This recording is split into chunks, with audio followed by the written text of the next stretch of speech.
Hello friends, welcome to Drona Academy. நம்ம இன்னைக்கு இந்த வீடியோ பதில என்ன தகவல் பத்தி பார்க்க போறோம் அப்படினா தேசிய அடையாளங்கள். ஓகே, டாப் 40 ஸ்ட்ராட்டஜிக் டாபிக்ல வந்து நம்ம இதுவரைக்கும் ஒரு 7 பார்ட் கிட்ட வந்து பார்த்திருக்கோம்.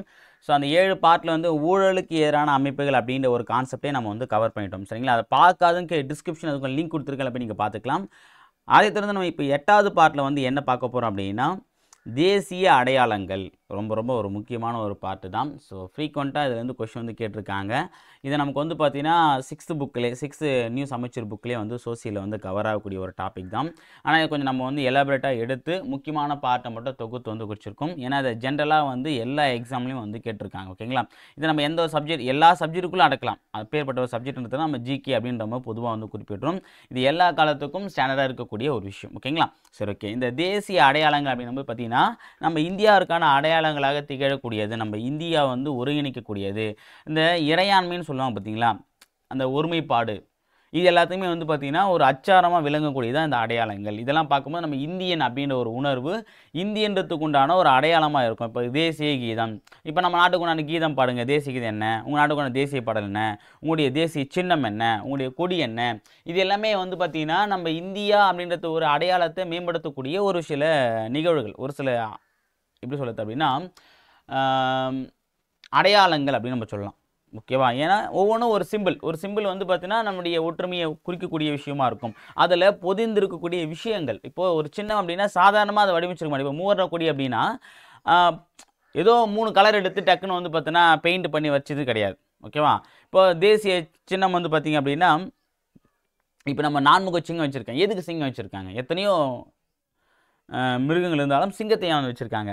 ஸோ அப்போ இதெல்லாம் என்ன அப்படின்னா ஏதோ ஒரு காரணத்தை அடிப்படையில் வச்சது தான். ஸோ அது என்னன்றதை நம்ம வந்து விளக்க போகிறோம். சரி, ஒன்று வேணால் பார்க்கலாம். ஃபஸ்ட்டு தேசிய கீதம். ஓகே, தேசிய கீதம் வந்து யார் பாடினாங்க, எப்போ பாடினாங்க, என்ன விஷயம் சொல்லியிருக்காங்கன்றதை பற்றி பார்க்க போகிறோம். தேசிய பாடல் இதுவும் யார் எழுதினாங்க, எப்போ பாடினாங்க, அதில் இருக்கக்கூடிய விஷயம் என்ன, எந்த மொழியில் பாடினாங்க, தேசிய சின்னம் என்ன, அதையே அந்த சின்னம் வந்து வடிவமைச்சாங்க, தேசிய கொடி அந்த மூவர்ண கொடியை பற்றின விஷயங்களை பற்றியும், தேசிய நாட்காட்டி, அடுத்து வந்து தேசிய உறுதிமொழி. ஓகே, இது இல்லாமல் வந்து பார்த்திங்க அப்படின்னா நம்முடைய சின்னங்கள், மற்ற சின்னங்கள் வந்து பார்த்தா வச்சுருப்பாங்கல்ல, அது எல்லாத்தையும் நம்ம வந்து தொகுத்து வந்து பார்த்தோன்னா இதை பார்க்க போகிறோம். சரிங்களா? ஸோ ஸ்ட்ராட்டஜிக்கில் வந்து பார்த்திங்கன்னா இது ரொம்பவே முக்கியமான ஒரு டாபிக். ஓகேங்களா? இது வந்து பார்த்தீங்கன்னா டாபிக் என்ன வரும் அப்படின்னா 8வது டாப்பிக்கா, மொத்தமாக நம்ம 40 டாப்பிக்கில் 8வது டாப்பிக்காக வந்து இதை பார்க்க போகிறோம். ரொம்ப முக்கியமானது. ஃபஸ்ட்டு தேசிய கீதம் பார்க்கலாம். இந்தியாவில் இறையாண்மை மற்றும் ஒருமைப்பாட்டிற்கு அடையாள சின்னமாக விளங்குவது. ஓகேனது இந்தியாவுடைய இறையாண்மை மற்றும் ஒருமைப்பாட்டுக்கான அடையாள சின்னமாக எது விளங்குதுன்றாங்க? தேசிய கீதமானது விளங்குகிறது. ஓகேவா? இதை எழுதியவர் யார் அப்படின்னா ரவீந்திரநாத் தாகூர்ப்பா. யார் அது? ரவீந்திரநாத் தாகூர். ஓகே, இவரை பற்றி நம்ம ஆல்ரெடி தமிழில் கூட படிச்சிருப்போம். ஓகேவா? அந்த கவிதை இலக்கியத்தில் இவர் வந்து யாருன்னா ஒரு வங்க மொழி கவிஞர். வங்கன்னா இந்த வங்காளம் இருக்குல்ல, பெங்கால்னு சொல்லலாம், பெங்காலி கவிஞர் நம்ம சொல்லலாம். தமிழ் நம்ம வந்து வங்க மொழி கவிஞர்னு குறிப்பிடுறோம். எழுதப்பட்ட மொழி ஆக்சுவலாக அந்த தேசிய கீதம் எழுதப்பட்ட மொழி வந்து பார்த்திங்கன்னா வங்காள மொழி தான். ஓகே, ஏற்றுக்கொள்ளப்பட்ட நாள் இதை வந்து தேசிய கீதமாக வந்து அரசியல் அமைப்பு நிர்ணய சபை, ஏன்னா அவங்க தான் ஏற்றுப்பாங்க, அவங்க ஏற்றுக்கொண்ட நாள் எப்போ அப்படின்னா நம்ம குடியரசு ஆகிறதுக்கு 2 நாளைக்கு முன்னாடிப்பான். இது ஜனவரி 24, 1950 ஏற்றுக்கிறாங்க. 2 நாளில் வந்து குடியரசுன்னு அறிவிக்க போகிறாங்க. அதுக்கு முன்னாடி தான் ஏற்றுனாங்க. இது ஹிந்தியில் மொழியாக்கம் பண்ணி தான் பாடப்படுது.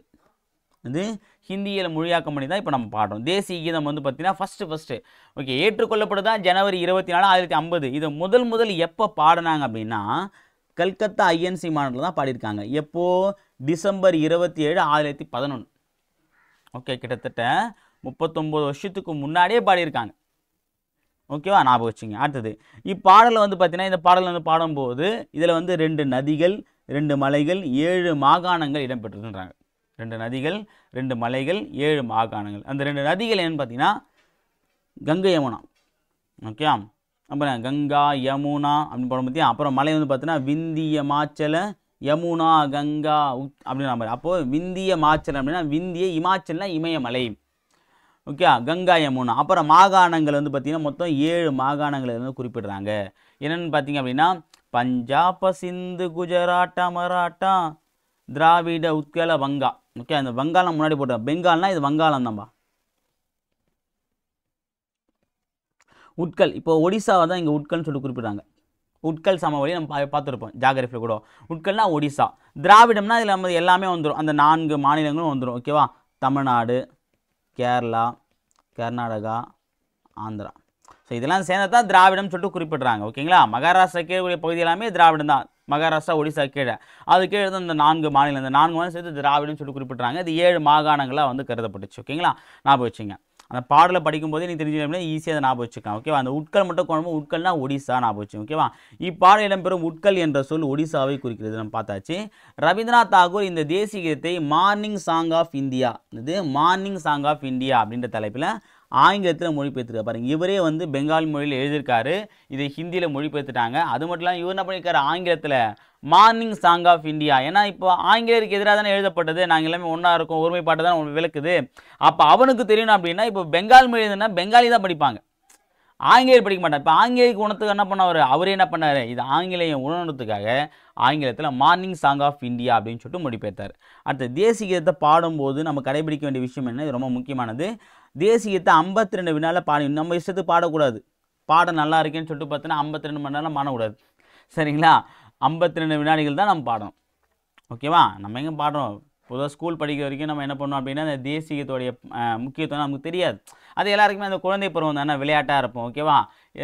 ஏன்னா வாத்தியார் வந்தால் மட்டும் வந்து பார்த்திங்கன்னா அந்த ப்ரேயர் நடக்கும்போது வாயை மட்டும் அசைவோம் பாதி பேர். ஓகே, பாதி பேருக்கு வந்து பார்த்தீங்கன்னா கடைசியில் வந்து ஜெயகே ஜெயகே ஜெய ஜெய ஜெய ஜெயகே அது மட்டும் தான் நம்ம கோரஸ் வரும். முதல் ஜன கன மனகதி அது ஆரம்பிப்போம், அப்புறம் ஜெயகே ஜெயகே. அது நடுவில் வந்து பார்த்தீங்கன்னா என்ன வரும்னு தெரியாது, மானே தேனே பொன்மானே நம்மளே போட்டுப்போம். சரிங்களா? ஏன்னா அது நமக்கு அந்த வயசே தெரியாது, தேசியதுன்னா இந்த அளவுக்கு முக்கியத்துவம் வாய்ந்தது நமக்கு தெரியாது.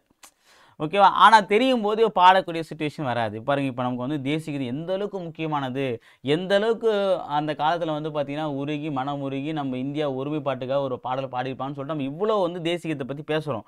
ஆனால் இப்போ நம்மளால் பாட முடியுதா? ஒரு சுதந்திரத்தின் தண்ணி கூட நம்மளால் போய் பாட முடியாத சுச்சுவேஷன் நம்ம இருப்போம். அது எல்லாருக்குமான விஷயம்தான். சப்போஸ் நீங்கள் ஒரு அரசு ஊழியராக மாட்டீங்க அப்படின்னா உங்களுக்கு கண்டிப்பாக அந்த வாய்ப்பு கிடைக்கும். ஓகே, ஒரு அரசு நிகழ்வு நடக்கும்போது, துவங்கும் போது, முடிக்கும் போது, அதேமாதிரி அரசு கலை நிகழ்ச்சிகளில் வந்து பார்த்தீங்கன்னா ஜனகன மனதி பாடுவாங்க.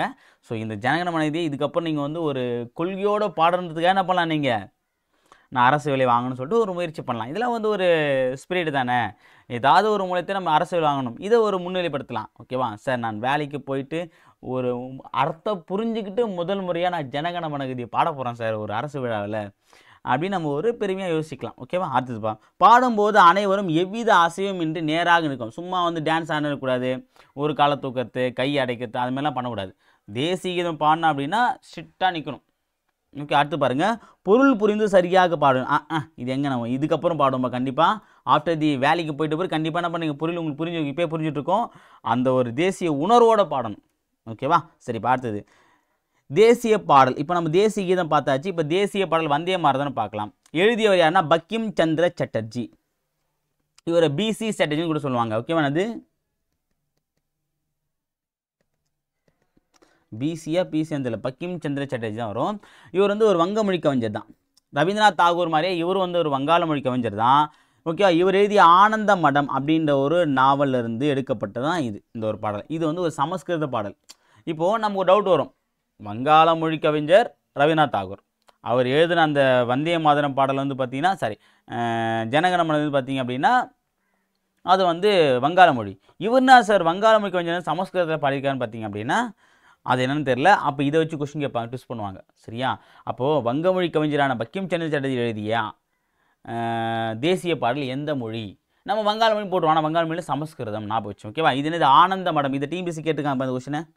இது எல்லாமே டிபிசி கேட்ட கொஸ்டின் தான். ஓகேவா? இதில் உட்கலை வந்து கேட்டிருக்காங்க. ஓகேவா? ஏற்றுக்கொள்ளப்பட்ட நாள், பாடப்பட்ட தினம், பாடியவர், எந்த மொழி, இது எல்லாமே எக்ஸாமில் கேட்டது தான். கேட்காத எதுவுமே கொடுக்கல, அதை தான் தொகுத்து வச்சுருக்கேன். ஓகேவா? அடுத்து பாருங்கள், இப்பாடல் முதலாக 1896 பாருங்கள், தேசிய கீதத்துக்கு முன்னாடி தேசிய பாடல் பாட்டுக்கிறாங்க. கல்கத்தாவில் நடைபெற்ற ஐஎன்சி மாநாட்டில் ரவீந்திரநாத் தாகூரால், இவ்வாறு ரவீந்திரநாத் தாகூர் தேசிய கீதத்தை எழுதினவர். பாருங்கள், தேசிய கீதத்தை எழுதினவர் தான் முதல் ஐஎன்சி மாநாட்டில் அந்த தேசிய பாடலே பாடியிருக்காரு. எவ்வளோ ஒரு கோஇன்சிடென்ட் பாருங்கள்.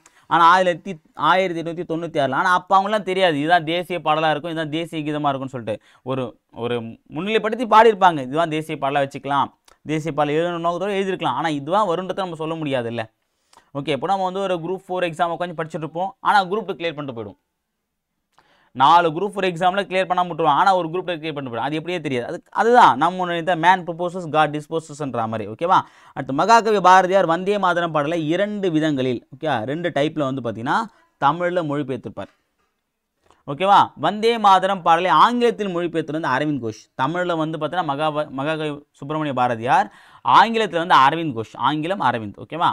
விடுதலை போராட்டத்தில் பெரும் எழுச்சியை ஏற்படுத்திய இப்பாடலை தேசிய கீதத்திற்கு இணையாக கருதி தேசிய பாடலாக அங்கீகரிப்பதாக கூறியவர் யாரு?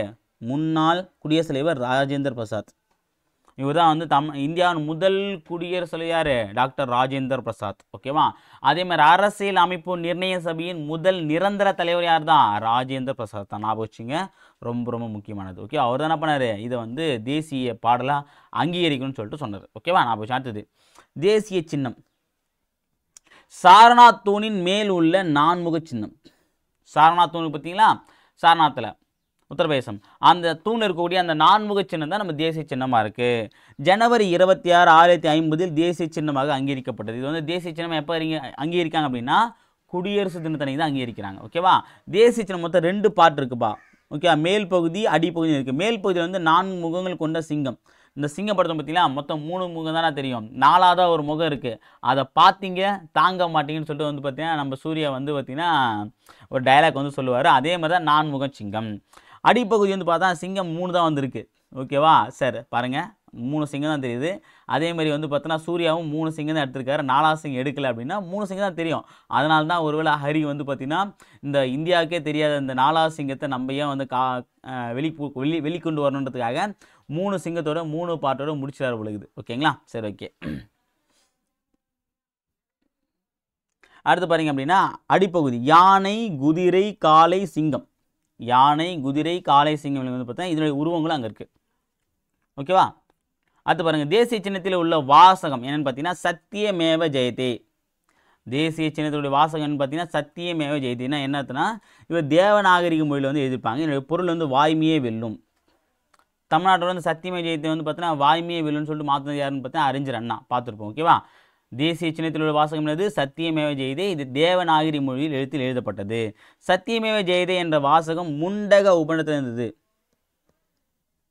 ஓகே, மொத்தம் 108 உபநிடதங்களில் முண்டக உபநிடதம் ஒன்று.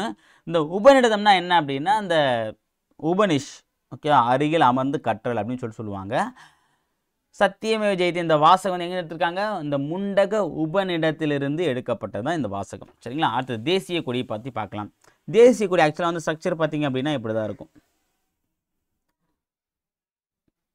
2:3, அதாவது 3:2 கொடுத்துறா பார்த்தியா. அதாவது 3 அடி, சரி 3 பங்கு நீளம்னா 2 பங்கு அகலம் இருக்கும். ஓகேவா. இப்போ 6 அடி வச்சிங்களேன், 6 அடி வந்து பார்த்தீங்கன்னா நீளம் அப்படின்னா 4 அடி வந்து அகலம் இருக்கும். ஸோ இந்த மாதிரி தான் வச்சுருப்பாங்க வடிவமைப்பு. ஓகே, அப்போ 3:2ன்ற விகிதத்தில் தான் அந்த கொடியோடைய அளவு இருக்குது. ஓகே, ஜூலை 22, 1947 நான் வச்சுங்க. ஜூலை 22, 1947 அரசியலமைப்பு நிர்ணய சபையால் இந்த தேசிய கொடி ஏற்றுக்கிட்டாங்க. 3 வண்ணங்களை கொண்டது. தேசிய கொடி வந்து பார்த்தீங்கன்னா 3 வண்ணங்களை கொண்டது. காவி நிறம், வெண்மை நிறம், பச்சை நிறம். இந்த காவி அல்லது இளஞ்சிவப்புன்னு சொல்லுவாங்க, சிவப்புன்னு சொல்லுவாங்க. காவி நம்ம வந்து வச்சுக்கலாம். ஓகே, இதான் வந்து கொடுத்துருக்காங்க. காவி நிறம் வந்து பார்த்தீங்கன்னா தைரியத்தையும் தியாகத்தையும் குறிக்கிறது. காவி நிறம் பண்ணது தைரியத்தையும் தியாகத்தையும் குறிக்கிறது. வெண்மை நிறம் பார்த்தீங்கன்னா நேர்மையையும் தூய்மையையும் குறிக்கிறது. ஓகே, நேர்மை, தூய்மை, அமைதி. ஓகேவா. இதுவே வந்து பார்த்தீங்கன்னா பச்சை நிறம் வந்து பார்த்தீங்கன்னா செழுமையும் வளமையும். ஏன்னா பச்சை பசுலே இருக்குன்னா ஒரு நாடு வளமாக இருக்குன்னு அர்த்தம், செழுமையாக இருக்குன்னு அர்த்தம். ஓகேவா. அதான் வந்து இங்கே குறிப்பிடுறாங்க. சரியா. அடுத்தது கருநீல நிற தர்ம சக்கரம். இது வந்து பார்த்தா அறவழியில் அமைதியை குறிக்கிறது. அறவழியையும் அமைதியில் பயணிக்கத்தை பற்றியும் அந்த தர்ம சக்கரம் சொல்லுது. இது என்ன கலர்? கருநீல நிறம். Okay, dark blue. அடுத்த தர்ம சக்கரம் வந்து 24 ஆரங்களே கொண்டதுப்பா. இது 24 மணி நேரத்தை பற்றி குறிப்பிட்டதுனால 24 ஆரங்களை கொண்டது இது தர்ம சக்கரம். அந்த சக்கரத்துக்குள்ளே இந்த ஆரம் நடுவில் இருக்குல்லப்பா, இது வந்து பார்த்தீங்கன்னா ஆக்சுவலாக எப்படி இருக்குமா? 24 ஆரங்களை கொண்டு இருக்குமா. சரியா. அடுத்தது இந்தியாவிற்கான முதல் கொடியை வடிவமைத்தது வந்து பார்த்தீங்கன்னா மேடம் பிகாஜி காமா. இவங்க தான் முதல் கொடியை வந்து வடிவமைக்கிறாங்க. ஆனால் சுதந்திர இந்தியா இப்போ நம்ம பறக்கக்கூடிய கொடி வந்து பார்த்தீங்கன்னா பிங்கால வெங்கையா இவர் தான் வடிவமைச்சிருப்பார். இவர் ஆந்திராவை சேர்ந்தவர். பிங்கால வெங்கையா தான் இந்த கொடியை வந்து வடிவமைச்சிருப்பார். விடுதலை இந்தியாவின் முதல் தேசிய கொடியை வடிவமைத்த இடம் ஓகே, எங்கே வடிவமைச்சாங்கன்னா ஃபஸ்ட்டு வந்து பிரிண்ட் பண்ணாங்க அப்படின்னா குடியாத்தம், வேலூர் மாவட்டத்தும் குடியாத்தத்தில் தான் ஃபஸ்ட்டு இந்த கொடியை வந்து வடிவமைக்கிறாங்க. இந்த கொடியை வந்து ஜவஹர்லால் நேரு என்ன பண்ணுறாரு, ஆகஸ்ட் 15, 1947 செங்கோட்டை, டெல்லியில் இருக்கு பார்த்தீங்களா, டெல்லி செங்கோட்டையில் ஏற்றுறாரு. ஓகேவா, அவர் ஏற்றின அந்த கொடி இப்போ எங்கே இருக்குது அப்படின்னா சென்னை ஜார்ஜ் கோட்டையில் இருக்குது. சென்னை புனித ஜார்ஜ் கோட்டையில் இப்போ தலைமைச் செயலகம் செயல்படுத்த இந்த இடத்துல அருங்காட்சியகத்தில் இந்த ஏற்றப்பட்ட கொடியை வந்து வச்சுருக்காங்க. எவ்வளோ சிறப்பான விஷயம் பாருங்கள். அடுத்தது தேசிய நாட்காட்டி. நமது இந்தியாவுடைய தேசிய நாட்காட்டியை வந்து சக காலண்டர் அப்படின்னு குறிப்பிடுவாங்க. என்ன குறிப்பிடுவாங்க, பேர் சக காலண்டர். அது என்ன சார் சக காலண்டர் அப்படின்னா சக ஆண்டை அடிப்படையாக கொண்டது. சக ஆண்டுனா என்னென்னா கிபி 78. ஓகேனது கிபி 78 வந்து பார்த்தோன்னா சக ஆண்டு அப்படின்னு சொல்லி குறிப்பிடுவாங்க. கனிஷ்கர், ஏன் சார் இந்த ஆண்டை சொல்கிறாங்க அப்படின்னா குஷான வம்சம் அப்படின்னு ஒரு வம்சம் இருந்துச்சு. அந்த குஷான வம்சத்தின் சிறந்த அரசு யாருன்னா கனிஷ்கர். ஸோ இந்தியா இவர் தான் வந்து சிறந்த அரசராக சொல்லுவாங்க. இவர் கொண்டு வந்த நிறைய விஷயங்கள் வந்து பார்த்தா சிறப்பாக இருக்கிறதுனால அவருடைய காலத்தை வந்து பார்த்தோன்னா அவர் பதவியேற்றது தான் இந்த செழுமையான விஷயங்கள் நடந்துச்சு. அதனால சொல்லணும்னா அவர் பதவியேற்ற அந்த கிபி 78 என்ன பண்ணுறாங்க, சக ஆண்டை அறிவிக்கிறாங்க. ஓகேவா, சக காலண்டர் வந்து பார்த்தோன்னா மார்ச் 22, 1957 முதல் தேசிய நாட்காட்டியாக அலங்கரிக்கப்பட்டது. ஓகேனது மார்ச் 22, 1957 ஓகே அன்னிலிருந்து தேசிய நாட்காட்டி அங்கீகரிச்சினாங்க. ஓகேவா, இந்த நாட்காட்டியை பரிந்துரை செய்த குழு எதுனா மேக்நாத் சாகா குழு. என்ன குழு, மேக்நாத் சாகா. இவர் யார் அப்படின்னா வான் இயற்பியலாளர். இவர் யாருன்னு பார்த்தீங்கன்னா வான் இயற்பியலாளர். சக ஆண்டின் முதல் தேதி மார்ச் 22. சக ஆண்டுடைய முதல் தேதி மார்ச் 22. லீப் வருடத்தில் மார்ச் 21 ஆரம்பிக்கும். சக ஆண்டின் முதல் தேதி பார்த்தீங்கன்னா மார்ச் 22. லீப் வருஷம் மொத்தம், லீப் வருஷம் 4 வருஷத்துக்கு வரும்போது பார்த்தீங்கன்னா அப்போ மட்டும் என்ன ஃபஸ்ட் டேட் இன்றைக்கி வருமா, மார்ச் 21 வருமா. மற்ற நாட்கள்லாம் முதல் தேதி வந்து மார்ச் 22 தான். சக ஆண்டின் முதல் மாதம் வந்து சைத்ரா. சைத்ரானா இப்போ நம்ம சித்திரைன்னு சொல்ல பார்த்தீங்கன்னா தமிழில் அதான் இங்கே சைத்ரான்னு சொல்கிறாங்க. சக ஆண்டின் கடைசி மாதம் வந்து என்னன்னா இது நம்ம என்ன சொல்லுவோம், பங்குனி சொல்லுமா, இங்கே என்ன சொல்கிறாங்க பார்த்தீங்கன்னா பல்குணா. அப்படியே ஞாபகம் வச்சுங்க, சித்திரை தான் இங்கே சைத்ரா, பங்குனி தான் இங்கே பல்குணா, அவ்வளோதான். அடுத்தது தேசிய உறுதிமொழி. இது ஒன்று இருக்குது, நாம் எடுத்துக்கொள்ள வேண்டிய உறுதிமொழி. இதை வந்து தொடங்கும் வரி வந்து பார்த்தீங்கன்னா இந்தியா எனது தாய்நாடு. முதல் வார்த்தை எப்படி தான் தொடங்குது, இந்தியா எனது தாய்நாடு அப்படின்னு தான் தொடங்கக்கூடிய வரி. எழுதியவர் வந்து பார்த்தீங்கன்னா பிதிமாரி வெங்கட சுப்பாராவ். பிரதிமாரின்னு சொல்லுவாங்க, இல்லை பிதிமாரி வெங்கட சுப்பாராவ். இவர் தான் வந்து இந்த உறுதிமொழியை வந்து எழுதினவர். எழுதப்பட்ட மொழி வந்து தெலுங்குப்பா. ஓகே, ஆக்சுவலாக 3 மொழி தான் பார்த்துப்போம், வங்காளம், சமஸ்கிருதம், தெலுங்கு. அடுத்தது இப்போ நம்ம இந்திய ரூபாயை பற்றி பார்க்கலாம். இந்தியாவில் அதிகாரப்பூர்வ பணம் எது பார்த்தா ரூபாய். இந்தியாவின் அதிகாரப்பூர்வ பணம் எதுப்பா, ரூபாய். இந்திய ரூபாயின் முன்னோடி வந்து பார்த்தா ஷெர்ஷா சூரி. இந்திய ரூபாயின் முன்னோடி ஷெர்ஷா சூரி 16ஆம் நூற்றாண்டு. எந்த நூற்றாண்டு, 16ஆம் நூற்றாண்டு. இந்திய ரூபாயின் முன்னோடி யாரா, ஷெர்ஷா சூரி. இவர் எந்த நூற்றாண்டை சேர்ந்தவர், 16ஆம் நூற்றாண்டை சேர்ந்தவர். முகலாயர் காலத்தில் வருவார். ஷெர்ஷா சூரி வெளியிட்ட வெள்ளி நாணயத்தின் பெயர் என்ன அப்படின்னா ருப்பியா. அவர் வெளியிட்ட அந்த வெள்ளி நாணயத்தோட பேர் என்னது, ருப்பியா. அதான் நம்ம இப்போ ரூபாய்ன்னு சொல்லி குறிப்பிட்டோம். புதிய ரூபாய்க்கான குறியீடு தான்பா. ஓகே, இந்த ருப்பீஸ்லேருந்து இந்த 6 எடுத்துனாங்க, இந்த 2 கோடு, இது 2 சேர்த்தனது இப்போ நம்ம பார்க்கக்கூடிய இந்த கோடு. சரிங்களா. ஸோ இது வந்து இந்த புதிய ரூபாய்க்கான குறியீட்டை வடிவமைத்தனா உதயகுமார் தர்மலிங்கம். இவர் வந்து விழுப்புரம் மாவட்டத்தை சேர்ந்த நம்ம தமிழர் தான்பா. நான் வச்சுங்க, ரூபாய்க்கான குறியீட்டை கண்டுபிடிச்ச யார், ஒரு தமிழர். அவர் பேர் வந்து பார்த்தீங்கன்னா உதயகுமார் தர்மலிங்கம். ஓகே, டி உதயகுமார் சொல்லுவாங்க, விழுப்புரம் மாவட்டத்தை சேர்ந்தவர். இதை டிஎன்பிஎஸ்சி நிறைய கொஸ்டின் கேட்டிருக்காங்க. ஓகேவா. ரூபாய், இந்த புதிய ரூபாய்க்கான குறியீட்டை வந்து இந்திய அரசாங்கம் ஏற்றுக்கொண்ட நாள் எப்போன்னு பார்த்தீங்கன்னா ஜூலை 15, 2010பா. இதையும் டிஎன்பிஎஸ்சி கேட்டேன். இது இது இது இது இது எல்லாமே எக்ஸாமில் கேட்டது தான். ஓகே, புதிய ரூபாய்க்கான குறியீட்டை வந்து எப்போ ஏற்றுனாங்க, ஜூலை 15, 2010. ஓகேவா. அடுத்தது காந்தி ஜெயந்தி அக்டோபர் 2 கொண்டாடுறோம். ஓகேவா. அக்டோபர் 2 சர்வதேச அகிம்சை நாளாக 2007 முதல் ஐநா சபை அறிவித்தது. காந்தி பிறந்த அந்த அக்டோபர் என்ன பண்ணியிருக்காங்க, சர்வதேச அகிம்சை நாள். அகிம்சைன்ற ஒரு விஷயத்தை வந்து உலகுக்கு வந்து காட்டினதே யார் தான், மகாத்மா காந்தியடிகள் தான். அதனால் என்ன சொல்கிறாங்க, அந்த நாளை வந்து பார்த்திங்கன்னா சர்வதேச அகிம்சை நாளாக கடைபிடிக்கிறாங்க. இந்திய குடியரசு நாள் 3ஆவது நாள். ஓகே, ஜனவரி 29 என்ன சொல்கிறாங்க அப்படின்னா பாசறைக்கு திரும்புதல் அப்படின்னு ஒன்று நடக்கும். ஓகே, என்ன சொல்கிறாங்க, அதாவது இந்திய குடியரசு நாளில் வந்து பார்த்தீங்கன்னா ஜனவரி 26 அந்த ஜனவரி 26லேருந்து 3ஆவது நாள். ஓகே, ஜனவரி 29, ஏன்னா 26, 27, 28, 29 இந்த 3ஆவது நாள் வந்து பார்த்தீங்கன்னா பாசறைக்கு திரும்புதல் அப்படின்னு ஒரு நிகழ்வு நடத்துவாங்க. இது வந்து டெல்லியில் நடத்துவாங்க. அது பார்க்கும்போது நமக்கு வந்து ரொம்ப சூப்பராக இருக்கும். இந்த இராணுவ வீரருடைய அணிவகுப்பு வந்து பார்த்தா நடக்கும். சரிங்களா. ஓகே, அடுத்தது தமிழகத்தின் மாநில இயற்கை சின்னங்கள் வந்து பார்த்திங்க அப்படின்னா மாநில விலங்கு வந்து வரையாடு. நோட் பண்ணி வச்சுங்க, கேட்டிருக்காங்க. மாநில பறவை வந்து மரகத புறா, மாநில மலர் வந்து செங்காந்தல் மலர், மாநில மரம் வந்து பனை மரம். ஓகே, ரொம்ப முக்கியமானது, நோட் பண்ணி வச்சுங்க. மாநில விலங்கு வரையாடு, மாநில பறவை மரகத புறா, மாநில மலர் செங்காந்த மலர், மாநில மரம் வந்து பார்த்தீங்கன்னா பனை மரம். சரிங்களா? ஓகே, அடுத்தது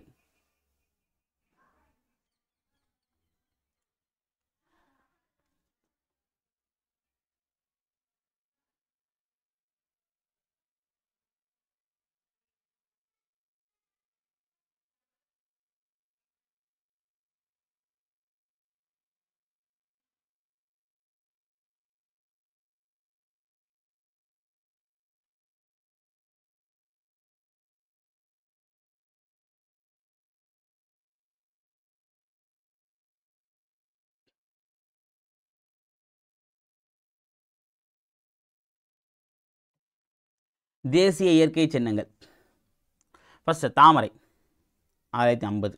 இது வந்து பார்த்தீங்கன்னா சின்னங்கள் ஒவ்வொன்றும் வந்து ஒவ்வொரு விஷயமா, இப்போ நம்ம தேசிய குறி பார்த்தோம் பார்த்தியா, நிறைய சின்னங்கள் இருக்கும். அதை வந்து ஒவ்வொரு விஷயம் நம்ம என்ன பண்ணாங்க அப்படின்னா வெளியிட்டாங்க. 1950 வந்து பார்த்தீங்கன்னா தேசிய சின்னமாக, தேசிய மலராக தாமரை அங்கீகரிக்கப்பட்டது. சேற்று நீரில் வளர்ந்தாலும் மிக அழகான மலர் வந்து மலர்கின்றது தான் தாமரை. சேத்துல முளைச்சாலும் எப்படி இருக்க தாமரை வந்து பார்த்தீங்கன்னா ரொம்ப அழகாக இருக்குது. அதே மாதிரி தான் எந்த இடத்துலேருந்து வந்த இடத்துல நம்ம எப்படி இருக்குன்றது தான் முக்கியன்றதை சொல்கிறாங்க. அடுத்து ஆலமரம். ஓகே, தேசிய மரம் வந்து ஆலமரம் 1950. இது பெருமையின் சின்னமாக மருத்துவ குணம் கொண்டதாக உள்ளது. அடுத்து புலி. தேசிய விலங்கு வந்து பார்த்தீங்கன்னா வங்காள புலி 1973 அறிவித்தாங்க. பூனை இனத்தோடைய மிகப்பெரிய இனம் தான் அந்த புலி. உலகில் இருக்கக்கூடிய மொத்த புலி எண்ணிக்கையில் கிட்டத்தட்ட 70% எங்கே இருக்குது? நம்ம இந்தியாவில் தான் இருக்குது. அது வங்காள புலி தான். அது தேசிய பறவை வந்து மயில் 1963 அறிவித்தாங்க. இந்தியாவை தாயமாக கொண்ட தோகையை கொண்டு இருக்கக்கூடிய ஒரு பறவை தான் வந்து அது மயில். ஓகே, இது எப்போ? 1963. இந்த இயரை ஞாபகம் வச்சுங்க, பொறுத்துக்களை கேட்பாங்க. யானை. இந்தியாவின் பாரம்பரிய விலங்கு வந்து பார்த்தீங்கன்னா யானை 2010 அறிவித்தாங்க. ஆசியாவை மொத்தம் 2 ஆணைகள் தான், ஆசிய யானைகள், ஆப்பிரிக்க யானைகள். ஆசியாவை தாயமாக கொண்ட தான் வாழும் காட்டு பிரதேசங்களை பாதுகாப்பதில் முக்கிய பங்கு பண்புள்ள விலங்கு நம்ம ஆல்ரெடி பார்த்துருக்கோம். அடுத்து கங்கை ஆறு. தேசிய நதி வந்து கங்கை ஆறு 2008 அறிவித்தாங்க. இது ஒரு வற்றாத ஆறு. ஏன்னா பனியாறு எழுத்துனால மழை காலத்துலேயும் தண்ணி இருக்கும், குளிர்காலத்துலேயும் இருக்கும், வறண்ட காலத்துலேயும் அந்த பனியானது உருகி ஆறாக வரும். ஓகே, வரலாற்று புகழ்பெற்ற தலைநகரங்கள் இவ்வாற்றங்கரையில் தோன்றி செழித்தொழுங்கின. அடுத்தது லாக்டோபேசிலஸ். ஓகேவா, இது வந்து பார்த்தீங்கன்னா சிறிய உயிரினம் சொல்லலாம், நுண்ணுயிரின்னு சொல்லலாம். தேசிய நுண்ணுயிரியா வந்து லாக்டோபேசிலஸ் வந்து 2012 அறிவித்தாங்க. இது ஒரு தோழமை பாக்டீரியா, நன்மை செய்யும் பாக்டீரியா. இது லாக்டிக் மற்றும் பாக்டீரியாக்களின் குழுவில் முக்கிய பங்கு வகிக்கக்கூடியது. ஓகேவா. அடுத்தது வந்து தேசிய நீர்வாழ் விலங்கு வந்து பார்த்தீங்கன்னா ஆற்று ஓங்கில், அதாவது கங்கை டால்ஃபின் நம்ம சொல்லலாம். டால்ஃபின் தான் இங்கே வந்து ஆற்று ஓங்கின்னு சொல்கிறாங்க. தான் வாழும் ஆற்றில் சூழல் அமைவின் நிலையை உணர்த்தும் கருவியாக செயல்படுது. இது வந்து ஆக்சுவலாக ஒரு அருகி வாழக்கூடிய விலங்காக வந்து உயிரினமாக இருக்குது. ஏன்னா நம்ம கங்கையை தான் அந்தளவுக்கு தூய்மையாக வச்சுருக்கோம் அதனால். ஓகே, வேற ஒன்று நம்மளால தான். ஓகே, விலங்குகளால் நமக்கு என்றைக்குமே பாதிப்பு இல்லை, நம்மளால தான் விலங்குகளுக்கு பாதிப்பு. அனைத்து விலங்குகளுக்கும், அது நம்மை விட பெரிய விலங்காக இருந்தாலும் சரி, நம்மளோட சிறிய விலங்காக இருந்தாலும் சரி, நம்மளால தான் எல்லாருக்கும் பாதிப்பு. சரியா? உண்மையிலே வந்து பார்த்திங்கன்னா கடவுளால் வந்து பார்த்திங்கன்னா அனுப்பப்பட்ட ஒரு அரக்க குணம் கொண்ட ஒரு உயிரினமையான நம்ம மனிதர்கள் தான். மனிதனுடைய ஆசை தான் அதுக்கு எல்லாத்துக்குமே காரணத்தை தான் சொல்கிறாங்க. ஓகேவா, இன்க்ளூடிங் மீ. அடுத்தது மாம்பழம் வந்து பார்த்திங்கன்னா தேசிய பழம் வந்து மாம்பழம் 1950 அறிவித்தாங்க. வைட்டமின் ஏ, சி, டிஐ அதிக அளவில் கொண்டது. வைட்டமின் ஏ இருக்குது, சி இருக்குது, டி இருக்குது. பெரும்பாலும் சமவெளிகளில் விளைவிக்கப்படுகிறது. ஓகே, அடுத்தது ராஜநாகம். ஓகேவா, ஹோபிபாகஸ் ஆனா. என்ன பேர் இது? ஹோபிபாகஸ் ஆனா. இது வந்து உலகின் நீண்ட விஷம் நிறைந்த பாம்பு. அதாவது மிக நீளமாக இருக்கக்கூடிய மிகப்பெரிய விஷமுள்ள பாம்பு எதுன்னு பார்த்தீங்கன்னா ராஜநாகம் தான். இது நம்ம இந்தியாவில் தான் இருக்கக்கூடிய, இந்தியாவில் மழைக்காடுகளில் சமவெளியில் வாழக்கூடிய ஒரு உயிரினம் தான். ரொம்ப டேஞ்சரஸ். ஓகேவா, ராஜநாகம் குதிச்சுன்னா நம்ம காலி. ஓகேவா, சரி ஓகேப்பா. இதோட வந்து பார்த்திங்க அப்படின்னா தேசிய அடையாளங்கள் அப்படின்ற ஒரு ஸ்ட்ராட்டஜிக்கல் டாபிக் வந்து நம்ம கவர் பண்ணணும். இதோட கிட்டத்தட்ட ஒரு 8 டாபிக் வந்து கம்ப்ளீட் பண்ணியிருக்கோம். ஸோ இதுக்கு முன்னாடி போட்ட அந்த 7 டாப்பிக்கை பார்க்கறதுக்கு டிஸ்கிரிப்ஷன் வந்து பிளேலிஸ்ட் கொடுத்துருக்கேன், அதில் போய் நீங்கள் பார்த்துக்கலாம். சரிங்களா? ஓகே ஃப்ரெண்ட்ஸ், அடுத்த வீடியோ போல் அடுத்த ஒரு ஸ்ட்ராட்டஜிக்கோடு சந்திக்கிறேன். அதுவரை உங்களிடமிருந்து விடைபெறுவது அருள் ஃப்ரம் துரான் அகாடமி. தேங்க்யூ.